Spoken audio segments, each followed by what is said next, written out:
Okay, so here we are. We're going to talk about filling out a contract and Zipforms online. So to go ahead and get on Zipforms online, you'll want to go ahead and notice that it's on Zipforms online as a plural. Okay, how you go ahead and make sure that you get onto the right place is HTTPS. All right, let me see if I can scoot in on that a little bit. See if it'll focus. HTTPS. All right, that's the secure server. All right, and without being on a secure server, then that's when it's not going to work for you. But make sure you make it on a secure server and you're good to go. Okay, so once you've got onto Zipforms online, all right, let's go ahead and type in the username. In the username, you already have the password in the package that Debbie gave you. Okay. So let's see here. What is the password? Oh, yeah. See if that's it. Did I get it right? I did. Okay, so let me move this over here.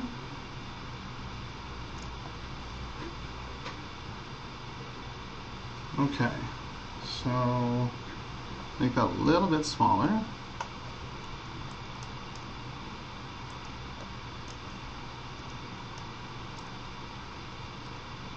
So it'll actually fit.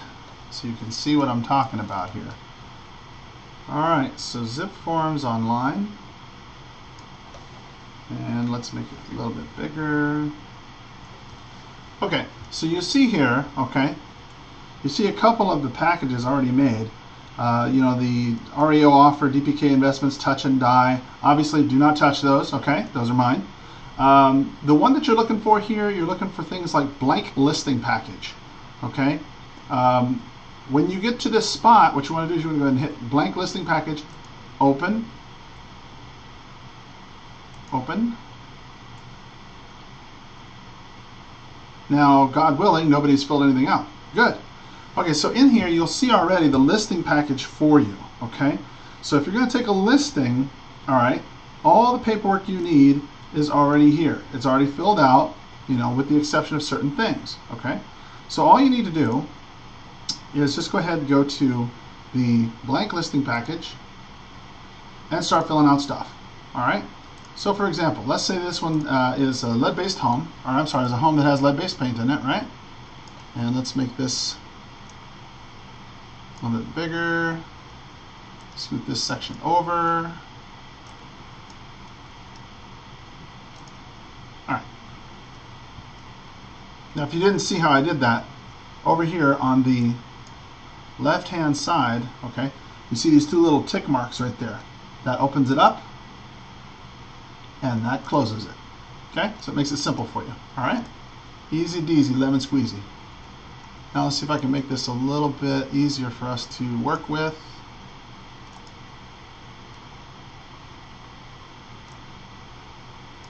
I can't seem to make that any smaller. Well, that stinks. Okay. All right. Whoops. All right. So, in here, when you start typing in the address, okay, 5566, let's say North Largo, Cipressi. Okay. In the city, Tucson, Arizona, 85750. Right. Then it says, okay, who's the seller? Who's the people you're talking to? Right. So we put in their name, Carl Prinzel. Okay. Then you just go ahead and tab, right? It goes to the second seller. Who's the second seller? Tab through that, all right? And then it'll say who's the listing agent, the signature, right? In your case, you go ahead and you just click next to my name, type a slash, okay? Joe Blow. That's you, right? Okay, Joe Blow. Now, what'll happen is it'll automatically put that in there for you, okay? And then when you go to the next sheet, Market Conditions Advisory, that's the next sheet that you have to have filled out, okay? It automatically populates the seller's signature for you, so you don't have to do that, right? Very cool. Next, Real Estate Agency Disclosure Form. This is something you need, all right? This will go ahead and let the buyer and the seller know who you represent, all right? So the buyer and seller agency disclosure, you'll notice that we put in Joe Blow here, right? When you put in your name, it automatically defaults that in there for you. on a seller on the listing package, this is already filled in for you. All right, it's brain dumb. You don't have to do nothing to it. All right, puts in the seller's name already for them, so they can go ahead and print it out. Right? Whoops. Let's go to the seller property disclosure statement. You see how it already gets it all out there for them, and as you scoot down to the second page, it fills in all the information for them. It repopulates it for you. Okay. The short sale addendum, if there's a short sale, okay. Page 1, again, fills it in, fills in the company name, your name and my name, the property address, the date, okay. Just click it, you double click it, and it'll put in today's date, okay. And then you can see at the bottom, it goes ahead, puts in the seller's signature, puts in your signature, right. The short sale seller advisory, all right. It already has this populated for them, okay. Very, very simple. We want you to list property, not fill out paperwork all day. This is the listing agreement. Now, to fill out the listing agreement itself, okay, if you can't get this to work, all right, for some reason, you're having trouble, you can't get this to work, all right, you can always do this by hand, all right. Don't forget, ink was around before computers were, all right. So the term. Now, I always put in here 6 months, okay. When you click this little calendar, it'll default to the current date, okay? And then, go in here and say March 1, 2, 3, 4, 5, 6 this is September. September, say 24th, right? It does it for you. Now, it puts in the property address for you, but it doesn't know the rest. So you've got to fill that in. You click on the spot 123-56-789, right? And the city, Tucson, Pima County, 85750. Legal description. Okay. Then the things that go with the house, refrigerator, washer, dryer, whatever that goes in there. Okay. Listed price. I tend to leave this blank, especially if I don't know what it is that we're going after, Retainer fees. Now, I'm going to go through the listing agreement with you real quick in case you've never went through one before. Okay. Basically, what the listing agreement says is this is giving us the exclusive right to sell the property for the next 6 months. All right. This is the way you don't want to necessarily go through and explain it line by line to the seller, but you just want to kind of give them the highlights. You say, look, guys, here's the choice. I can go through this with you, just kind of give you the highlights for it, or it's a boilerplate form. You can just go ahead and sign it, and we can get moving. I'll give you a copy of it. Many people will be okay with just, hey, yeah, just let me sign it. It's cool. Don't worry about it. Some people, they want to know the highlights. So you need to know the highlights when you're talking to them. So, okay, well, Mr. Seller, I'm giving you you're giving us the right to sell the property for the next 6 months, that you are not playing a cruel joke, okay, that you are, in fact, the owner of the home, okay, that this is the house we're going to sell. We're not going to sell the house down the street, all right. The things that go with the house, ceiling fans, light fixtures, freestanding ovens, flush-mounted speakers, things like that, they all go with the house, things that are screwed in, all right.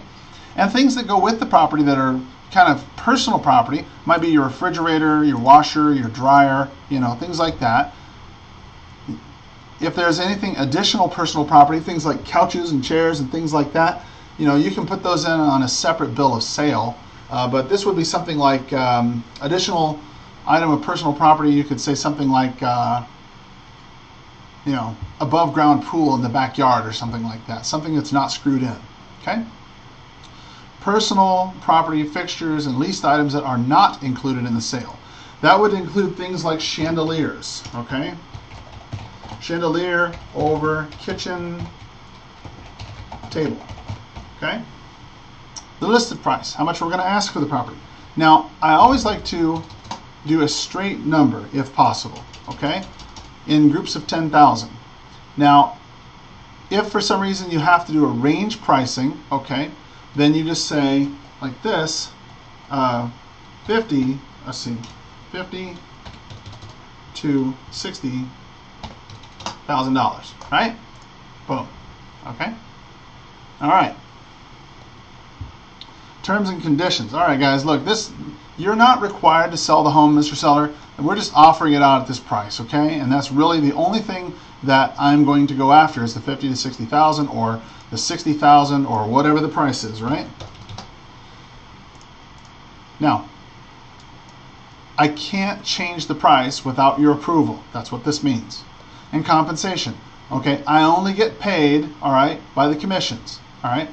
And the commissions are, they're not set in stone. I won't know that I would necessarily just say that. I just say, hey, commissions, that's the only way we get paid is by commissions, okay? We're not charging you a retainer fee, all right? And we're going to charge 6% towards the commission, all right?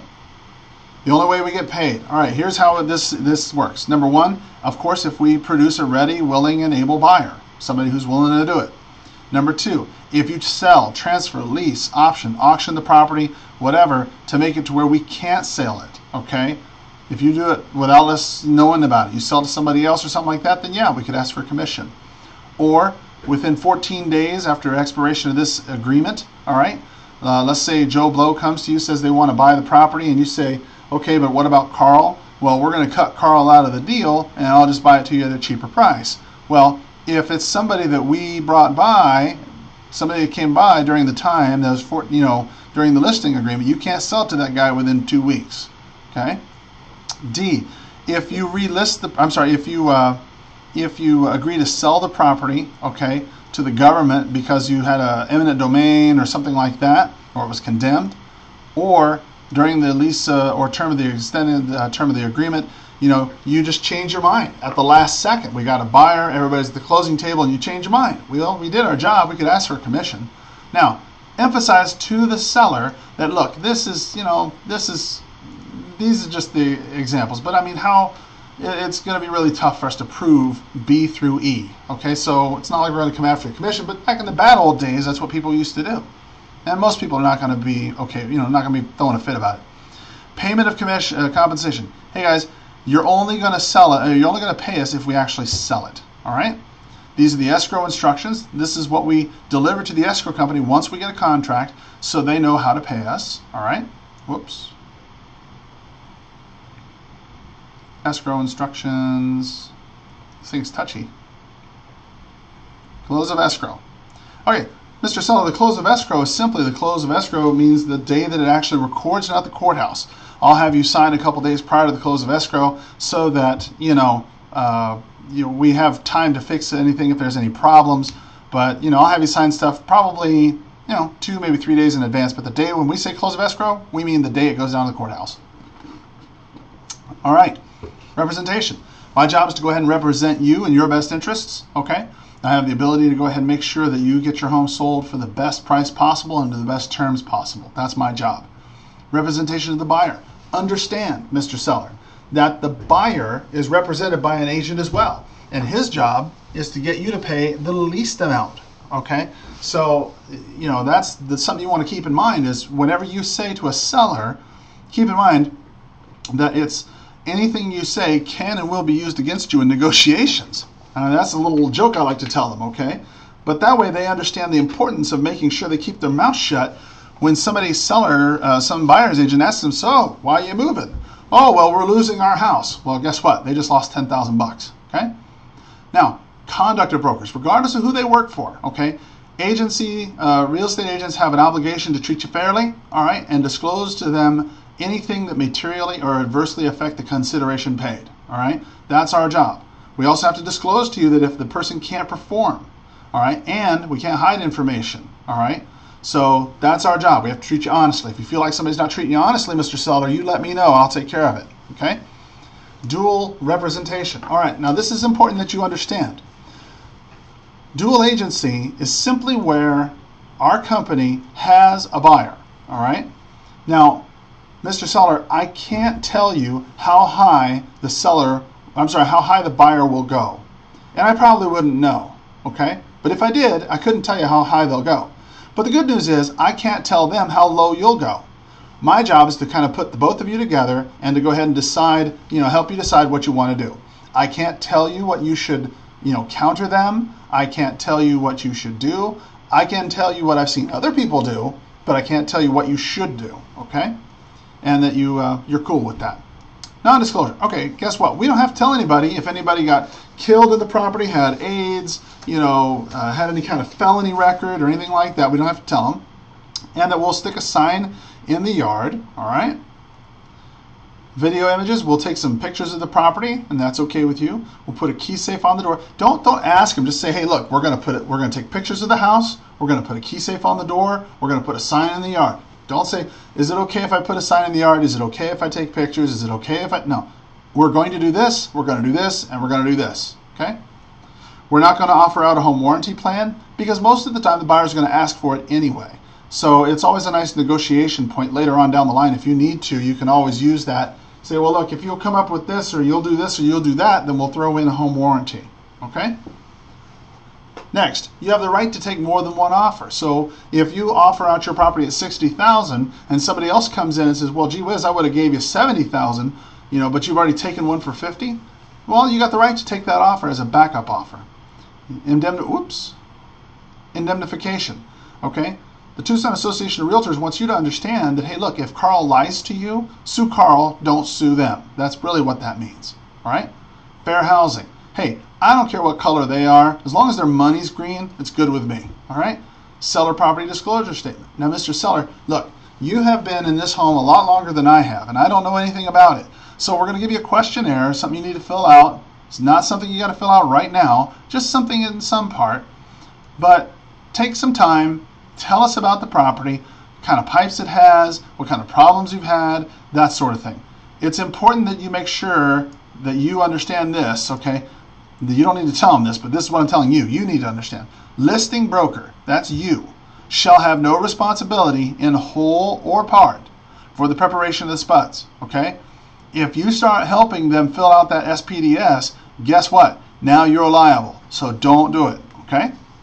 It is their job to go and let them know of any previous or current problems or conditions, all right? So they got to let us know about anything, and if they found out about anything afterwards, oh yeah, by the way, I just remember we had a leak in the roof, then they got to put it in writing and let us know about it, okay?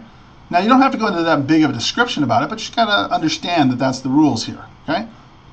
Affidavit of disclosure.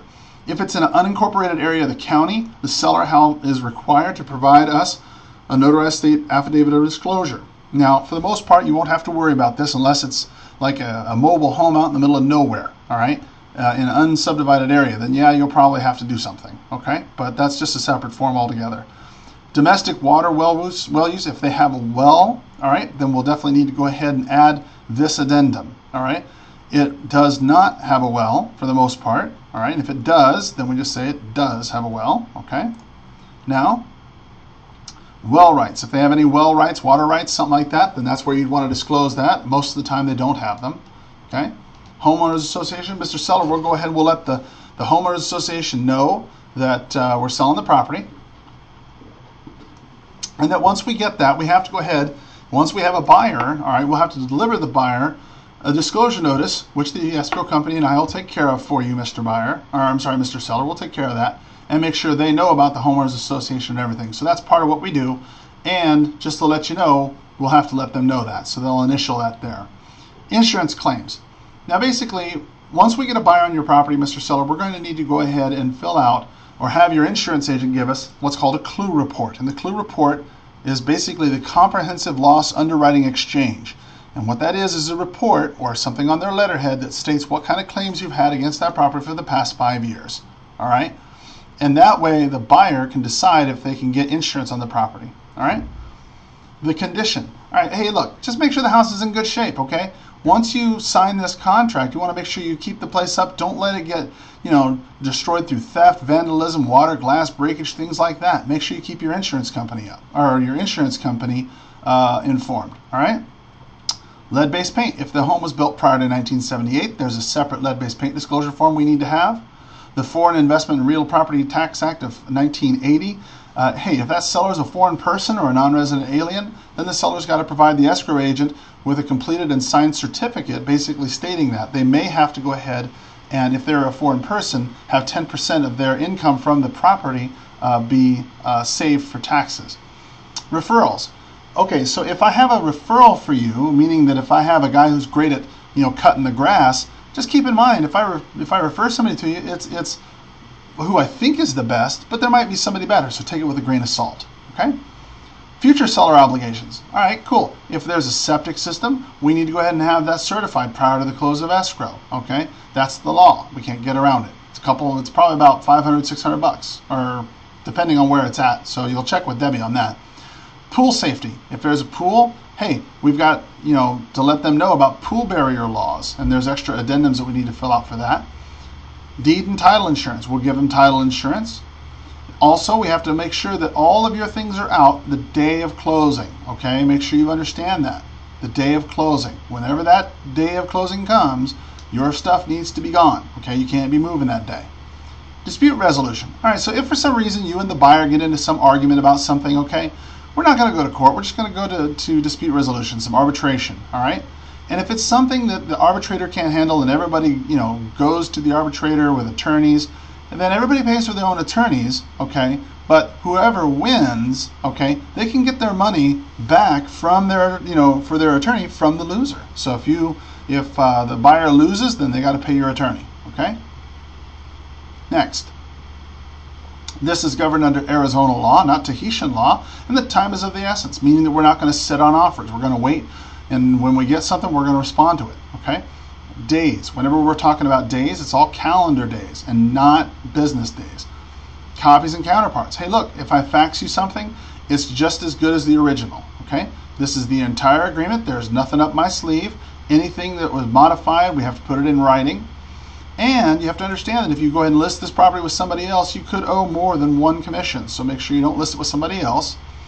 Seller materials. If you give me any floor plans, photographs, artwork, plot plans, anything like that, then you're saying it's cool for us to go ahead and use it on the multiple listing service. And that if you need those things back, then you need to go ahead and put it in writing, so I'll be sure to remember and send them back to you. Additional terms. Now, just like in the land contract that we talked about earlier, this is lawyer land, okay? Do not write stuff in here, okay, that, is crazy. Make it very simple English, all right? Because anything you write in here, all right, supersedes anything that's written here. So if for some reason this ever went to court for some reason, this is the first place an attorney is going to look to see if there's anything that you wrote in here that screwed this up, all right? So try not to put anything in there. Acceptance. You'll notice in here that it went ahead and put in the seller's name. Okay, you'll need to get their email address, fax, home, cell, all those sorts of things. It already goes ahead and puts in your name, Joe Blow, right? Jeff Murtaugh is the listing, the designated broker, all right? Then that's that, okay? So that's the listing agreement. Sign-in sheet's already attached to this thing. It puts in the address, right? Residential property, the MLS sheet, okay? You don't need to worry about filling that out. You can just go ahead and type that. That'll just be something you will fill in later, okay? The homeowners association form, it's just a disclosure. We don't really need this at this point, okay? So you don't really need to worry about that too much because the homeowners association forms are generally taken care of by the title company. See if you can get them to sign a status report form, okay? If you can, see if they'll just sign it blank, all right? That's very helpful because if they need to change the price later on or extend or something like that, we already have their signature and then we don't need to go back and fight with it, okay? It's a lot easier. So try and get them to sign it if possible, okay? Now, once you've done all this, all right, once you've done everything you needed to do not, under any circumstances, save, okay? Don't click save. Because if you save, all right, it saves it under blank listing agreement, and now it's no longer blank. Now it's filled with your information, and that aggravates everybody else, okay? Go up here to File. Let me go ahead and move this window over a little bit. All right, here we go. Do not click Save. All right, no, no, no, no, no. Do not do that. No, no, no. Go to File. File, go to Save, hit the drop-down box, okay, to Save As. Once you click Save As, all right, it'll open up a separate window altogether, all right, and that window looks like that, all right. Then you can go ahead and just type in, like Carl's test package suppressing, right? Or whatever it is, all right, and then you save it, okay. That way it doesn't screw up everybody else's stuff, and that way we can all use the appropriate forms, okay? So hopefully that's been helpful. That's exactly how you fill out the residential contract for the listing. That's exactly what you do to get onto Zipforms, and I hope this has been helpful. You take care and make it a powerful selling day. Bye-bye.